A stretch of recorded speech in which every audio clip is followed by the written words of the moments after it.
बाबा का आशीर्वाद SPM channel पर आपका स्वागत है। भगवान हमारी परीक्षा लेते हैं और कई परीक्षा हमारी काफ़ी सुखद भी होती हैं और कई परीक्षा हमारी बहुत सख्त होती हैं। तो यहाँ पर आप देख रहे हैं दीपक में हमें बहुत ही अच्छा एक जैसे कि बहुत अच्छा पेड़ दिखाई दे रहा है, जैसे कि कहा जाता है पारिजात का वृक्ष या कल्प वृक्ष कहते हैं।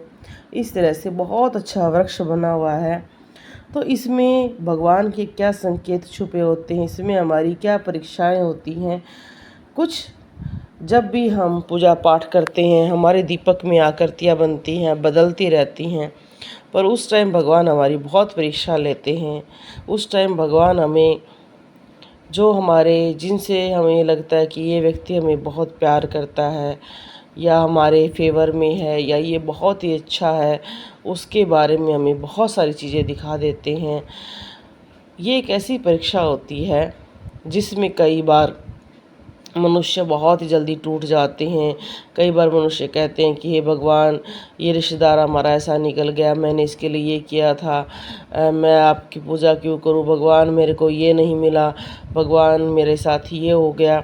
तो भगवान की जो परीक्षा है वो हमें बलवान बनाने के लिए भी होती है, क्योंकि जब आप भक्ति मार्ग में बढ़ते हैं तो आपके साथ साथ चमत्कार भी होते हैं।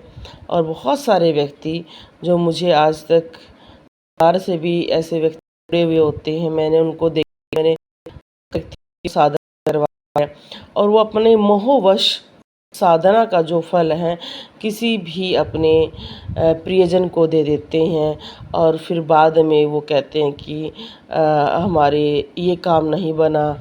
तो जब मैं उनको बताती हूँ कि आपने ये कार्य किया, उसके लिए आपने मन्नत मांगी और आपने अपनी सारी की सारी जो साधना की थी आपने उन पर नौछावर कर दी, तो वो कई बार बहुत ही ज़्यादा टूट भी जाते हैं या उनको दुख भी होता है। बहुत सारे व्यक्ति ऐसे कहते हैं कि नहीं, हमें ऐसा नहीं करना चाहिए था। तो इसलिए कई बार भगवान आपको ये दिखाता भी है कि जो आप राम नाम का जाप कर रहे हैं, इतने लाखों बार किसी मंत्र का जाप कर रहे हैं और आप किसी व्यक्ति को उसका जाप का आशीर्वाद देते हैं और उसको फल मिलता है, पर वो व्यक्ति थोड़े दिन बाद ये मानता ही नहीं कि आपने उसको आशीर्वाद दिया, अपना जाप दिया, वो भूल जाता है और वो आपको ही बहुत बुरा भला कहता है। ये चीज़ें होती हैं। इसलिए सदैव मैं जब भी किसी को साधना कराती हूँ उनको दो ही बातें मैं ज़रूर कहती हूँ कि इस साधना काल में ना आपने किसी को आशीर्वाद देना है, ना किसी को श्राप देना है। दोनों लगेंगे और दोनों ही आपकी भक्ति को काट देंगे। आपके जो आपने जमा राशि की है वो ख़त्म हो जाएगी।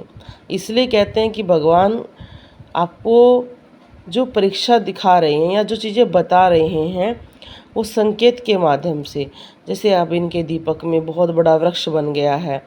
इस वृक्ष में जैसे इनका ये वृक्ष है परिवार रूपी, इनके भाई बहन या जो भी इनके रिश्तेदार हैं, काका ताता, सब ये लगा लो, सास ससुर दिरानी जेठानी, अब ये बहुत अच्छी भक्ति कर रहे हैं।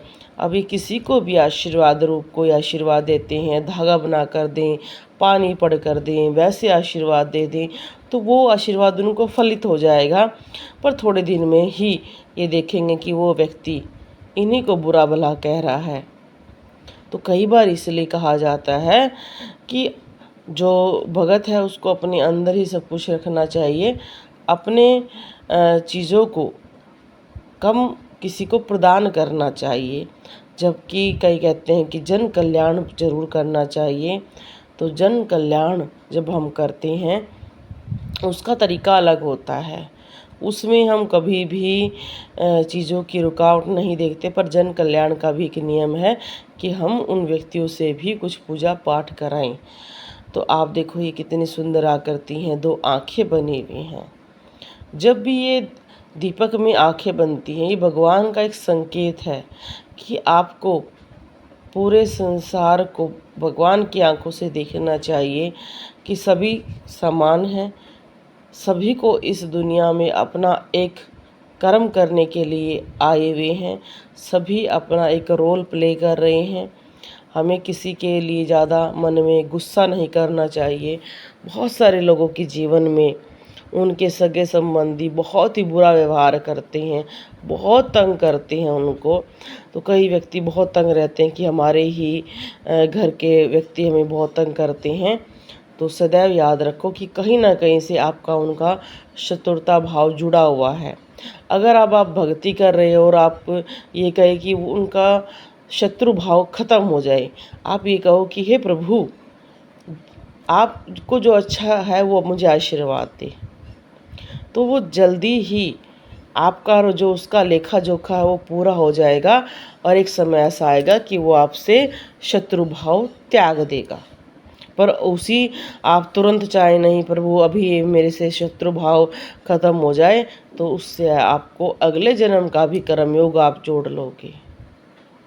तभी कहते हैं ना कि ये चीज़ें ऐसी हैं आपस में बंधी हुई हैं। अब ये दीपक की आकृति देखो कितनी सुंदर जल रही है, बहुत अच्छी तरह से इनका भोग ग्रहण किया जा रहा है।